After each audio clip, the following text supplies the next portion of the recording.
Thank you so much, ladies and gentlemen, for coming here. It's all looking very formal and very regal because it is a very regal location. But I've always felt that we've never had an opportunity to directly interact with the media, talk to some of the people. And so I asked Chintu if we could get together in one location, get everybody here together, and just casually sitting in a drawing room and talking. Talk about cinema, talk about our film, talk about other things that we've done together, many other films. So my first question really is that how many people in the audience above the age of 65? 1, 2, 3, 4. How many above 76? Nice to know that.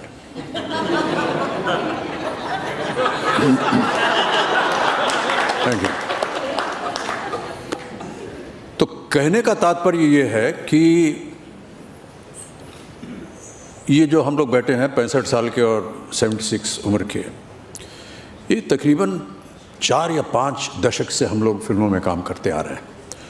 और इसे मैं अपना और मैं उम्मीद करता हूँ कि चिंटू जी आपको भी ये बड़ा सौभाग्य मानते होंगे आप कि हमें we've had an opportunity to work through 4 or 5 generations or 5 decades of Indian cinema and still have an opportunity to be together and talk to you today about our upcoming film and some of the films that we've done in the past as well. So, Chintu, I'll just start with you and say, it's very difficult to ask you, what prompted you to join movies, because you come from the most important family and the most, their dedication, their history of cinema is, well, world-renowned. What was it that prompted you to come into films? Well, first of all, I've been told, Mujib, that when I was little, or perhaps before that, there was a shot I had to give for Shri 420. Right. And my elder brother and my elder sister were also in the shot. And the shot was just walking by, but in rain. और जब वो shot देता था मैं और वो बारिश rehearsal होती तो मैं रोने लगता था। तो रोने लगता तो शॉट कभी होता नहीं था। तो फिल्म श्री 420 का वो दृश्य था और फिर वहाँ नरगिस जी ने मुझे उस वक्त मुझे ब्राइब में कहा कि मैं तुम्हें चॉकलेट दूंगी अगर तुम अपने आँख खोल के रखोगे और रोओगे नहीं शॉट में। So I took up that bribe and I kept my eyes wide open only for the chocolate and I gave that shot. So that was my first shot ever that I did in my life in films. कि एक दिन हम खाना खा रहे थे और मेरे पिताजी ने मेरी माताजी से पूछा कि वो मेरा नाम जोकर बना रहे थे। तो उन्होंने मम्मी से कहा कि कृष्णा मैं चाहता हूँ कि मैं चिंटू को मेरा नाम जोकर में अपना बचपना का पार्ट दूँ। तब मेरा क्लोज अप 100 कहा कि भाई मुझसे कहा जा रहा है कि मैं फिल्म में काम करूँगा। तो मैंने वहाँ किसी के सामने रिएक्शन तो नहीं दिया, मैं अपना खाना खाते रहा। तो मम्मी और पापा के बीच में बात हो रही थी कि देखिए वो उसके स्कूल में should not be hindering him in his school and his classes। वो दूसरी बात है कि it hardly made any difference when I was in school। But we solved it out, and in that due course I finished my meal, I kept away my plate, I went back to my room, and on my study table I opened a drawer and took out a foolscap sheet, and there and then I started practicing my autograph। मेरे दादाजी ने यहाँ बहुत से place किए हैं और आपको बताने में मुझे बड़ी खुशी हो रही है। I checked this with my mother in the evening before I disclose this to you, that my grandfather Prithviraj Kapoor became grandfather right here on the stage, and whilst doing his play Diwar, he came out of his character and he said, I am very happy to tell you that I've become a grandfather. My son Raj Kapoor has given birth to a son। Yeah. This is the place। तो यहाँ पर आज बैठ करके हमें बहुत ही अच्छा लग रहा है और आप लोगों से बातचीत करके। ये जो 4 दशक हैं Chintu, how do you feel about it? I mean, how do you feel these 44 years. We've started working. Chintu was telling me 44 years back. 44 years we started working. Our first film was Kabhi Kabhi together. Yeah, but 44 years, and I just thought that maybe we'll just share some notes about what it was like working in the 70s, right now up to 2018. मेरे ख्याल से sir ये बोलना बहुत ज़रूरी है audiences को कि उस वक्त 70s में हमारी ऑडियंसेस जो थी वेरी फॉरगिविंग ऑडियंस थी, एक इनोसेंट ऑडियंस थी, वेरी फॉरगिविंग ऑडियंस। बिकॉज हम सब एक्टर्स जो थे, हम सब जितने तमाम एक्टर्स जो थे, कभी भी किसी वक्त उनके पास मिनिमम 3 पिक्चरें तो डेफिनेटली लॉस्ट एंड फाउंड में बेस्ट होती थी, और बाकी होती थी rich boy and poor girl या poor boy and rich girl. There was no other theme. ये जब ज़्यादा पिक्चरें होने लगी, और इसके एक दोषी मैं हमारे प्रिय मित्र शशि जी को भी कहूँगा, उनके कम से कम 20-25 फिल्में एक साथ चलती थी, और वो हर जगह जा करके 2-2 घंटा इधर, 2-2 घंटा उधर, फिर किसी और स्टूडियो में। मेरे पिता उनको टैक्सी बुलाते थे। क्या बात कर रहे हैं? And when we are giving a shot, after we've rehearsed, the artist, and for people like me who are newcomers, it was frightening because we had to get it right in the first take. You never had an opportunity for a second take, क्योंकि उसमें film जो है वो ज़ाया होगी, और director जो था वो आपको कभी अपॉर्चुनिटी देता नहीं था, और अगर आपने 1-2 बार गलती कर दी तो शायद आपको फिल्म से निकाल देंगे। तो इस डर के मारे, नहीं सीरियसली, इस डर के मारे हम लोग ये प्रिपेयर करते थे कि ये एक ही टेक में करना है। और वो एक आदत सी बन गई है चिंटू, कि जब हम लोग काम करते थे, अभी भी the moment we start our dialogue and we feel कि यार शायद हम भूल रहे हैं, it's going wrong, cut cut cut cut cut, ताकि वो फिल्म बच जाए। फिर साहब ऐसा हुआ कि आजकल की मॉडर्न जनरेशन के साथ हमें काम करने का सौभाग्य मिला। नाम नहीं लूँगा किसके साथ, लेकिन एक फिल्म में काम कर रहा था, वो ऐसे ही हुआ तो मैं डायलॉग बोलना शुरू किया, मुझे लगा कि मैं डायलॉग भूल रहा हूँ, कट कट कट कट। तो वो जो नौजवान डायरेक्टर था वो मेरे पास आया, mister Bachchan can I speak to you for 2 minutes? I said yes. और अलग ले गया, sir you will not say cut, I will say cut.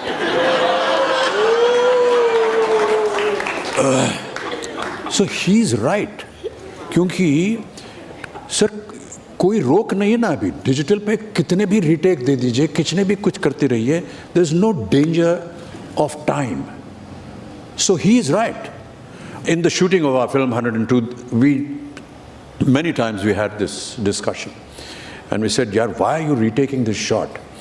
But हमारे डायरेक्टर साहब हैं कि चले गए, वो हमेशा यही कहते थे, नहीं यार एक और कर लेते हैं। और एक बड़ा कॉमन एक्सक्यूज़ हो गया देखिए डायरेक्टर्स का, क्योंकि हम लोग थोड़े वृद्धावस्था में पहुंच गए हैं, तो वो थोड़ा सा लिहाज करते हैं हम पर, तो सर एक और ले लेते हैं। तो हम समझ जाते हैं कि why he is taking it, because maybe he wants us to improve. But after 3 or 4 when it doesn't happen, it's a normal excuse, Chintu. I am sure that the camera department, उसका focus कुछ गड़बड़ हुआ है, कोई lighting ख़राब हो गई, वो हमको नहीं बताएंगे कि लाइटिंग ख़राब हो गई या फोकस ख़राब हो गया।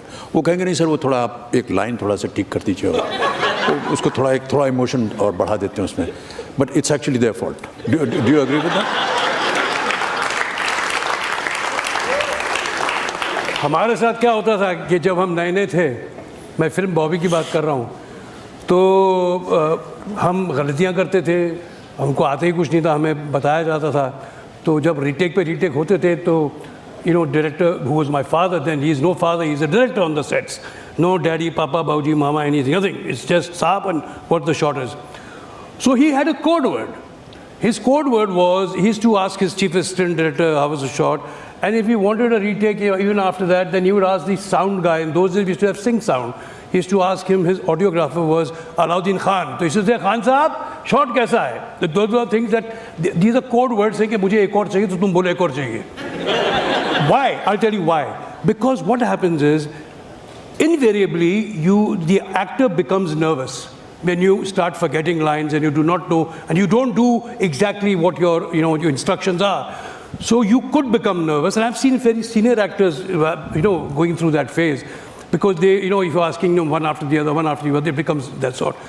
So he used to say, oh God, and he used to take a shot and say, that is very good, Rahul, very good. Khan Sahab, shot kaisa hai? So that's the code. जी एक और चाहिए मेरा sound ठीक गया अरे यार this is wrong. Sorry, your shot was damn good but I want the same thing again. And then he would pass the instruction, देखो वो जो हाथ जो था ना तुमने ऐसे कवर किया तो वो मत करो और ऐसा करो. This is why the retake is done. So everybody had his own way to work, you know, so not to make the actor, you know, nervous or conscious of the fact that, you know. So ऐसे sir मैं sir at least you were fortunate कि आपको retake मिलता था. हमारे set पे तो ऋषिदा बोलते थे अगर रीटेक चाहिए तो उसकी you have to pay for it because you have to save the film. So used to just take one shot. And किफ़ायती जो होती थी ना उस ज़माने में, ख़ास तौर से ऋषिदा की फिल्मों में, तो ऋषिदा सुबह हम लोग सेट पे जाएं, ऋषिदा पूछें कि क्या है सीन, बस रेडी हो जाओ, ये छोटा इधर से आना है उधर का. He never used to tell us anything. He said, वहाँ खड़े हो जाओ, डायलॉग बोलो. ऋषिदा वो ड्रेस क्या होगा, यही जो तुम पहनो यही ठीक है. So every time we went for the shooting to ऋषिदा, ऐसे ऋषिदा वो कपड़ा क्या पहनना है, यही है ठीक है तुम्हारा जो पहन के है. So in order to look good in the film, we started wearing what we were going to come to the studio with, knowing that ऋषिदा is going to say कि हाँ यही पहन के आ जाओ. तो बहुत सी हमारी ऋषिदा की फिल्मों में जो हमारे कपड़े आपने देखे हैं वो हमारे अपने हैं. He is such a delightful actor to work with. He is a pleasure to work with. अच्छा, ये इसलिए यहाँ नहीं रखा है कि आप हमारी तारीफ करें और मैं आपकी तारीफ करूं. इनको बता तो दूं मैं what it's like to, you know, work with you. And I must tell you a little later that what he does, and I've learned a lot from him, what he does within, how I've learned a lot what he does with his craft, which I will share with him. I don't have any craft. No, well, you have a craft of how you do your work. You're a thespian. How you do your work and how you get into your role is what I discovered about you in this film. After 27 years and done 5 films, I got to know it now. So it's my fault. So आप बताइए sir, आप जो कह रहे थे मैं बाद में बताऊंगा ये. We did कभी कभी together, और कभी कभी जो थी वो यश जी के साथ मैंने दीवार शुरू कर दी थी फिल्म, और दीवार ऑलमोस्ट कंप्लीशन पे थी. और दीवार का जो रूपरेखा थी, जो कहानी थी, उसका जो मूड था, जो कैरेक्टर था, वो एकदम विपरीत था कभी कभी के साथ. और almost with in 2 days of finishing the दीवार shoot, we were in Kashmir shooting for कभी कभी, where there was romance and flowers and, you know, elegant clothing and Kashmir and everything. बड़ा अजीब सा लगा सा था उस समय. But this was the craft of Yash Chopra. He was able to switch from one to the other, and always. But you know, even in the film like Diwar, 1 or 2 moments when Yash ji used to have an opportunity, बड़ा serious scene चल रहा है, जैसे कि परवीन भाभी जी का और मेरा कोई scene चल रहा है जहाँ हम, मेरा बाप जो था वो चोर था, ये था, और जैसे ही वो सीन ख़त्म होता था, he would zoom to a bouquet of flowers. If you notice in दीवार, कहीं ना कहीं आपको दिखाई देगा वो. तो वो आदत से मजबूर थे. उनको फूल पौधे, मिठास, शायरी, ये सब बहुत पसंद था. But it was a wonderful experience. We spent many days in Srinagar and Kashmir, and I was working with Chintu Ji for the first time. Or I would like to, before you proceed, I'd like to tell the audience how I met you and where I met you the first time. जी जी, मैं बताऊं? मैं भी जानना चाहूँगा. आप शायद भूल रहे हैं, मेरी दोस्ती बहुत थी इंदिरा राज आनंद साहब के बेटों के साथ, और इंदिरा राज आनंद राइटर थे, उनकी बड़ी दोस्ती थी ख्वाजा अहमद अब्बास साहब से, द राइटर, फेमस राइटर. ये उस वक्त I think he was auditioning for the film Saat Hindustani. तो I too come to Tinnu Anand and Bittu Anand you have. तो मैं वो घर में आता था, बिकॉज मेरे दोस्त थे, मित्र थे, तो हम बैठे रहते थे. और मैंने एक दिन देखा a young man, handsome man, very lanky, चौखट मारे हुए ज़मीन पे बैठे हुए, ये कोई अपना रिटन टेस्ट दे रहे थे अब्बास साहब के सामने. ये कोई रिटन टेस्ट दे रहे थे, आपको याद आएगा, सोचिए. And I don't know what it was happening, and then there was a kind of a written test, and that was the first time I actually saw you. Sir, ये we were not introduced. ऐसा हुआ था sir? बिल्कुल सही है sir, क्योंकि अब्बास साहब चाह रहे थे कि बहुत से जो शब्द थे, डायलॉग्स, वो मुझे मालूम नहीं थे। और मैं आज भी बता रहा हूँ सर कि ज़िंदगी में पहली बार मैंने शब्द जायका सीखा। टेस्ट, जायका, खाने का जायका क्या होता है, वो शब्द उस दिन जिनकी और जब से इनके मुंह पे जायका लग गया है, he's left everybody bloody behind. That's why he's Amitabh Bachchan. RK studios याद है जी, जब आप ट्रेनिंग कर रहे थे बॉबी के लिए, आशा चंद्रा के जी, आरके स्टूडियो में राज जी का जो मेकअप रूम था, वो सबसे बड़ा बहुत ही huge room at the end of the corridor होता था। और वहाँ पर चिंटू और जो इनके ट्रेनर थे, आशा चंद्रा, हाँ, वो डिम्पल और शशिकरण जी, yeah, I used to go and peep, and I used to see him training there for the film Bobby. But wonderful memories. Then we worked together in Amar Akbar Anthony. और अभी हमने एक यहाँ पर प्रोमो शूट किया आपके यहाँ आने से पहले, जैसा कि उमेश जी भी कह रहे थे और चिंटू भी कह रहे थे कि ये यही थिएटर है जहाँ पर अमर अकबर एंथनी चली थी 25 हफ्ते। और चिंटू ने बताया कि अमर अकबर एंथनी 25 हफ्ते चली 25 थिएटर में, मुंबई सिटी के एक शहर में 25 थिएटर 25 हफ्ते। क्या ज़माना था वो। आजकल तो 25 शो नहीं चलती है, 25 शो नहीं चलते हैं, 25 दिन नहीं चलते हैं। And not very many have this a journey like us, touch wood. We've been working since 44 years. And भगवान चाहे तो हम अगले 44 साल भी आगे काम करें।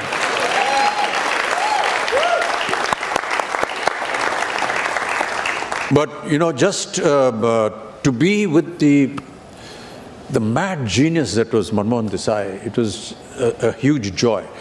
We used to sit and laugh sometimes off the set. यार मन तो क्या करवा रहा है यार, ये नहीं ठीक है, ये गलत है। 3 प्राणी यहाँ लेटे हैं, उनका खून जा रहा है एक बोतल में और बोतल से जा रहा है माताश्री को। ये मेडिकल हिस्ट्री नहीं हो सकती है। Is wrong. तुमको मालूम नहीं क्या होने वाला है, चुप। और 2-3 बड़ी मोटी मोटी गालियां देके हम लोग वहां लेट जाते थे। But you know, he was so right, because in the theater when that scene came, the theater used to explode. Unbelievable reactions.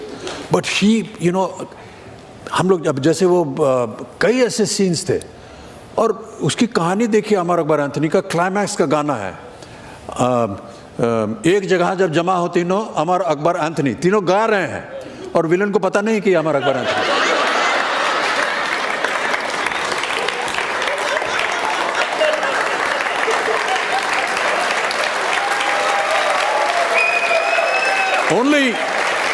Only Manmohan Desai could have pulled that off. एक और मैं आपको बताता हूँ, हमारी film अमर Akbar Anthony में फिर से देखिएगा अगर आपको मौका मिले साहब। एक फाइट सीन होता है विनोद खन्ना और मेरा, जहाँ वो मुझे पीटते हैं और पीटने के बाद मैं जेल में फेंका जाता हूँ या कहीं लॉकअप में। तो जहाँ जहाँ हमको लगा था चेहरे पे, तो उसने कहा यार मेकअप कर लो, कहाँ कहाँ चोट लगी। तो एक घाव यहाँ था और एक ज़रा आँख के नीचे था, तो वो थोड़ा मेकअप वाले ने लगा दिया। उसके बाद 4 सीन हुए हैं देवी और सज्जनों। ये मेकअप जो है घाव का, ये पूरे चेहरे पर घुमा है, कभी यहाँ लग गया है, कभी यहाँ पहुँच गया है, कभी यहाँ पहुँच गया। There is no effort to maintain continuity. Then we worked in Coolie together and sir Coolie तो लैंडमार्क फिल्म आपके लिए है। सर वो मार्क हो गया, लेकिन You know that, can I tell them about that incident? Huh? जिस दिन the fatal shot, that near about fatal shot, उस दिन हमें 2 बजे की शिफ्ट में हमें बुलाया था। तो अमित जी ने बोल रहे थे कि तुम मेरे साथ चलना। So we both sat in the car, we both went to the studio, and Amit ji was wearing shorts those days, sexy shorts and all that. I remember that very well. And वो उस दौर में बैंगलोर में every day used to wear shorts and come for the shoot. So that day the first shot was mine, whereas the second shot was being lit up, which was a longer shot, was a shot between Amit ji and Puneet. पहला ये shot किया था कि मुझे एक height से jump करना था गोगा कपूर पे, that was all. तो the boxes were kept there, उसके ऊपर तारपुलिन लगाया गया था। Tarpaulin is actually to box the boxes, you know, tightly. तो जंप करना था मैंने, तो ऊपर लाइटिंग वाइटिंग हो गई थी, हाई स्पीड में शॉट था, तो मैंने देखा कि अमित जी वहाँ आए और उन्होंने देखा बॉक्सेस पे और मुझे ऊपर देखा। तो मैंने उनसे पूछा क्या हुआ, तो he looked at me and he said nothing because the shot was going to happen and what is he going to tell me. मुझे कहीं किसी असिस्टेंट ने कान में बोल दिया यार जंप नहीं करना, डाइव मारना। You know, so you at the spur of the moment you change your mind and you do something which you were instructed to do and you do something else. तो मैंने जो leap ली, वो जो banister था, banister से I leapt towards Goga's hand and I went there and I landed on the box. In that process, I scratched my whole face because of the abrasion, the friction of the that tarpaulin. And we all got it. And that is where he came into me कि अगर तुम्हें बहुत शौक है अपने stunts करने का, then you must know and how these the boxes are kept and everything. He really fired me. He said it was your fault. And I was going to tell you, then I said, अभी मैं क्या बीच में बोलूँ, shot ready है. And you were supposed to jump. Why did you dive? So he was right. I was wrong, and that happened. I had bruised my cheek and my forehead. The next shot was the shot between him and Puneet, and the shot started off and it was a fantastic take. I think it was the first take, okay. Everybody was clapping and I remember him, you know, he was trying to ape Pran Sahab. Jaise Pran Sahab, whenever you know, he did that, so Pran Sahab had a certain way of saying thank you. So he did the same thing because I was seeing that. And then all of a sudden everybody is happy and you see Amit ji has just disappeared. खैर हम जाके कहीं बैठे तो my makeup man came and told me कि sir Amit ji को कुछ लग गई मेरे ख्याल में, वो देखो गार्डन में लेटे हुए हैं। तो ऐसे लेटे हुए क्या, ऐसे लेटे हुए हैं। आई सॉ दे ये कुछ he was somewhere in pen, what I didn't know. By the time, you know, Prayagraj and Manmohan ji and everybody got to know, and we all went there. So he said that, you know, कुछ नहीं यार, जैसे लगा है जो भी है, जैसे हो गया, go on, carry on, carry on. Actually, that is how the shot actually took place. It was a perfect take. He didn't complain at that spur of the moment. He didn't say, he didn't give up the shot. He didn't, you know, stop the shot and say, painful. So that was the actor within him that did not give up. However, so much that he was in so much of pain. Sir, इसके पीछे एक और कहानी है.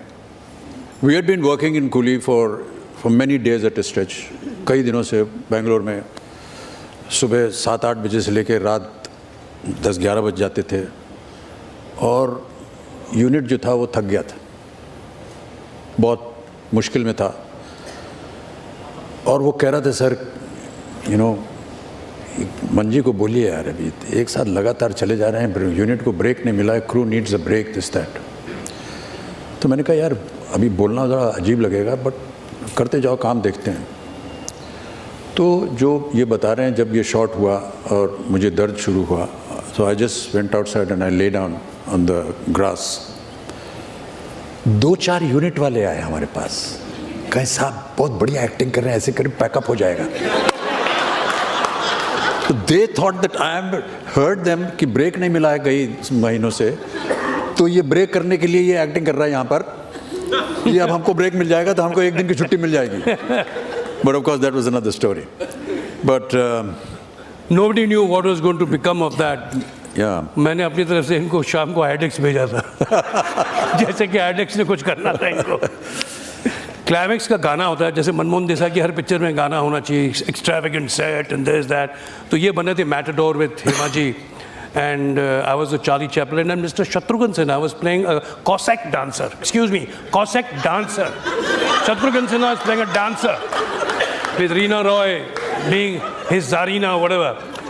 So पूरे गाने में सब लगे हुए थे, Amit ji, myself, we were all working very hard trying to perfect the steps what Kamal ji used to tell us in instructions of Manmohan Desai. And here was Shatrughan Sinha not bothered, sitting on the chair, not caring, not having, उनकी वजह से retake पे retake, and he couldn't care less.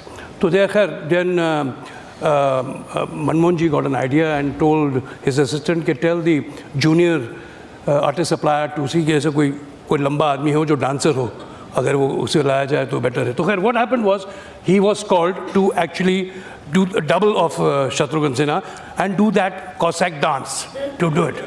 Now हम सब लगे हमें अपनी तरफ से जोर लगा रहे हैं यार, we got to do best and this that, and यहाँ Shatrughan Sinha कैमरे के पीछे बैठ के in his own inimitable style, शाबाश करो डांस, ये करो, and he has a double doing his bloody dance. And the tragedy of this is that when the song was completed, when we saw, he took away all the credit also of the bloody song. They all said कि यार शत्रुघ्न सिन्हा ने क्या dance किया यार. So this happens.